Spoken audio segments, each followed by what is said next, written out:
jasa tapi belum diterima. Boleh diakui? Boleh. Ya, sekalipun belum diterima uangnya. Ya. Nah, itu namanya accrue. Ya, accrue. Yang kedua adalah accrue expense. Boleh mengakui expense sekalipun belum dibayar. Jadi cashnya belum keluar. Tapi boleh kita akui sebagai expense. Contohnya apa? Salary expense pada salary pay. Sudah dibayar? Belum. Sudah bekerja? Sudah. Kalau belum dibayar tapi sudah bekerja jadi hutang, maka di kemudian berikutnya harus dibayar.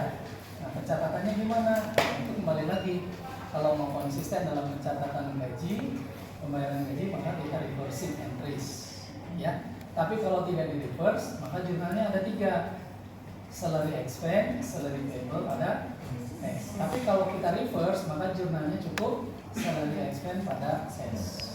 Gitu ya. Oke, berikutnya adalah deferred revenue. Ditangguhkan, belum diakui sebagai revenue. Uangnya sudah diterima? Sudah. Boleh diakui sebagai pendapatan? Belum. Deferred, ditangguhkan dulu. Contohnya apa? Sewa diterima di AK. Rent received in advance atau unearned rent. Uangnya sudah diterima? Sudah. Diakui sebagai pendapatan? Belum. Kapan? Setelah dipakai tempatnya, ya. Terima uang 12 juta untuk 1 tahun. Laporan dibikin 1 bulan. Berarti yang sudah diakui baru 1 bulan sebagai pendapatan. Sisanya masih kewajiban. Namanya unearned. Makanya di situ ada adjustment unearned rent pada rent revenue selama 1 bulan, mengakui pendapatan sebulan. Ya, sisanya masih kewajiban. Ya, nah kita ingat dulu kita belajar ada 2 pendekatan, ada income statement, ada balance sheet ya. Boleh dicatat sebagai rent revenue? Boleh. Pada saat diterima 12 juta. Tapi adjustmentnya nanti beda. Ya, yang diakui sebagai pendapatan tetap 1 bulan. Jadi nanti unearned pada rent revenue pada unearned ya. Rent revenue-nya 11 juta, unearned 11 juta. Ya, jadi yang diakui nanti kan rent revenue dikredit ya. Nanti kemudian rent revenue-nya dikredit 11 juta. Jadi yang diakui 1 juta. Gitu ya.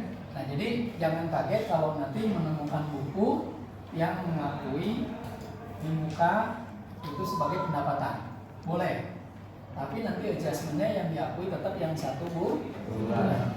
Sampai situ paham ya? Contoh lain. Karena nanti ini ada juga di dalam perusahaan dagang. Nah, nanti kita lihat perbedaannya dengan perusahaan dagang karena ada inventory. Gitu ya? Oke. Deferred expense. Uangnya sudah dikeluarkan?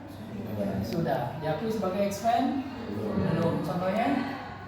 Sewa dibayar di muka, asuransi dibayar di muka. Pada saat bayar sewa selama 1 tahun dibayar 12 juta, pada saat itu boleh dicatat sebagai expense? Boleh kalau pendekatannya income statement. Kalau pendekatannya balance sheet itu dicatatnya prepaid rent. Harta. Berarti kita bayar sewa 12 tahun, punya hak untuk 12 bulan, punya hak untuk pakai tempat selama 12 bulan. Berjalan 1 bulan, maka hak kita berkurang. Berarti prepaid rent berkurang. Prepaid rent berkurang di sebelah kredit. Di debitnya baru diakui expense bertambah, namanya rent expense selama 1 bulan. Sisanya masih prepaid rent, tinggal 11 bulan lagi. Sampai situ paham ya? Nah, ini jadi sebetulnya hanya mengulang, tambahan-tambahannya nanti adalah yang inventory. Nah, kita tahu ada 2 pendekatan pencatatan di inventory. Ada yang metode perpetual, ada yang metode periodic atau fisik. Apa bedanya? Pencatatannya kalau perpetual menggunakan merchandise inventory. Kalau periodik menggunakan purchase.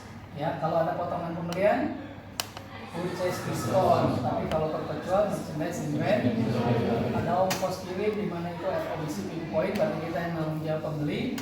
Maka ongkos kirim kita catat kalau periodik freight in, ya freight in, gitu ya. Kalau di metode perpetual, merchandise inventory. Ada ongkos kirim penjualan, di situ kesepakatannya FOB destination. Siapa yang tanggung jawab? Penjual. Kita sebagai penjual, maka ongkos kirim dicatat sebagai freight out atau transportation out. Masuk ke harga pokok? Tidak, masuk ke operating. Ya, masuk ke operating sebagai biaya penjualan. Paham ya? Jadi yang dipengaruhi inventory itu di proses pembelian. Mulai dari pembelian, potongan pembelian, retur pembelian, ongkos kirim pembelian, maka kaitannya dengan harga pokok. Kalau di perpetual dicatat purchase inventory, kalau di periodik dicatat purchase return, purchase discount, kemudian apa lagi tadi? Ongkos kirim, right? Paham ya? Nah, kaitannya dengan inventory karena menyangkut ke harga pokok, kan perusahaan dagang itu membeli barang, kemudian barang itu dijual kembali, gitu kan? Jadi tidak merubah bentuk karena bukan proses produk. Kalau proses produksi, beli kayu, beli besi, dibikin jadi kursi, ya itu namanya produksi. Kalau perusahaan dagang, beli kursi yang sudah jadi, kemudian dijual lagi, nah itu perusahaan dagang. Jadi tidak ada proses merubah. Kalau tidak ada proses merubah, berarti tidak ada harga pokok produksi, tapi ada harga. Kalau pembeli perusahaan dagang hanya ada COGS, ya, atau COMS, cost of good, cost of merchandise sold, atau cost of good sold. Gimana cara menghitung COGS kalau periodik? Persediaan awal ditambah pembelian dikurangi persediaan akhir, itu namanya COGS. Ya, nanti di pengantar akuntansi juga khusus pelajaran inventory nanti dibahas tentang metode persediaan. Ya, nanti belajar namanya FIFO, namanya LIFO, namanya average, ada simple average, moving average, nanti pelajari ya di pengantar akuntansi juga. Oke. Nah, kalau nanti dalam soal ujian kemudian menggunakan metodenya perpetual, di mana terjadi perbedaan atau selisih antara inventory yang fisik dengan inventory catatan, ya, maka harus dilakukan adjustment, ya. Jadi kalau misalnya inventory di fisik menunjukkan angka 100, sementara di catatan menunjukkan angka 90, berarti ada inventory di catatan 90, di fisik catatan 100, fisiknya cuma 90, berarti ada inventory yang hilang, ya. Mungkin inventory-nya hilang atau inventory-nya rusak, gitu ya.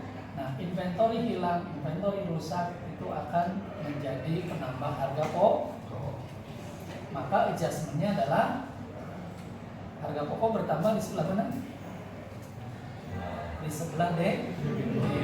Inventory berkurang di sebelah credit karena harta kan. Nah, jadi adjustment-nya, ya, ketika nanti di soal ditemukan bahwa persediaan akhir fisik di gudang lebih kecil daripada catatan, berarti ada inventory yang ya, ada yang berkurang, ya.